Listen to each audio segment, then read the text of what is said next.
Ni katika hafla fupi ya utiaji saini wa mkataba wa ujenzi wa kampasi hiyo, ambapo majengo yanatarajiwa kugharimu zaidi ya shilingi milioni 744 hadi kukamilika kwake kabla ya kuanza kwa muhula wa masomo wa mwaka 2025-2026.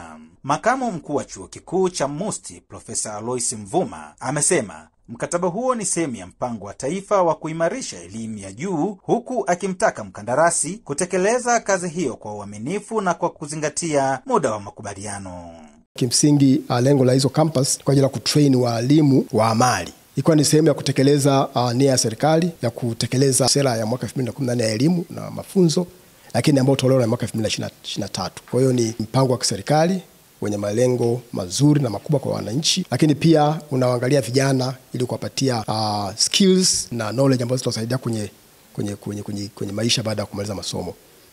Kwa ni mradi wa kimkakati kama nilivyosema. Mkataba huu ni wa miezi 4, siku 120, na unatarajia kufika mwezi wa 10 katikati mwishoni tutakuwa tumeshamaliza huo mradi. Sababu lengo ni kwamba kufika mwezi wa 10, 11 tunapoanza mwaka mpya wa masomo 2025-26, basi wanafunzi awamu ya kwanza waanze kuingia kwenye kile chuo. Kwa hiyo natoa wito kwa mkandarasi afanye kazi hii kwa umakini mkubwa, akijali muda, lakini pia akijali viwango vizuri vya ukarabati, lakini pia akimekisha kwamba kunakuwa na value for money. Kwa upande wake, mkurugenzi wa kampuni ya Malimbo and Company Limited, mhandisi Simon Malimbo, ambaye ni mkandarasi wa mradi huo, ameahidi kutekeleza kazi kwa viwango vinavyotakiwa na kukamilisha ndani ya muda uliopangwa.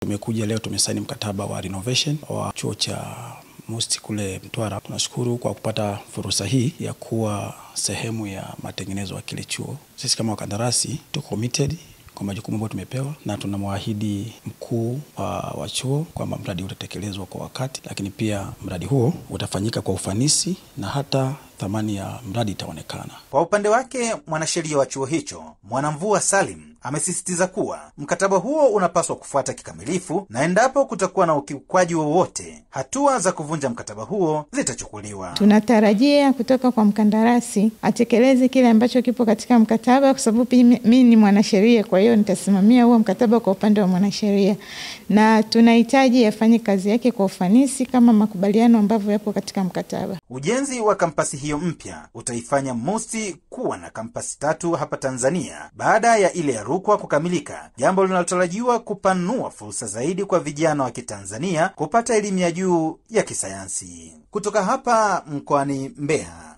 mimi ni Samuel Mpogole.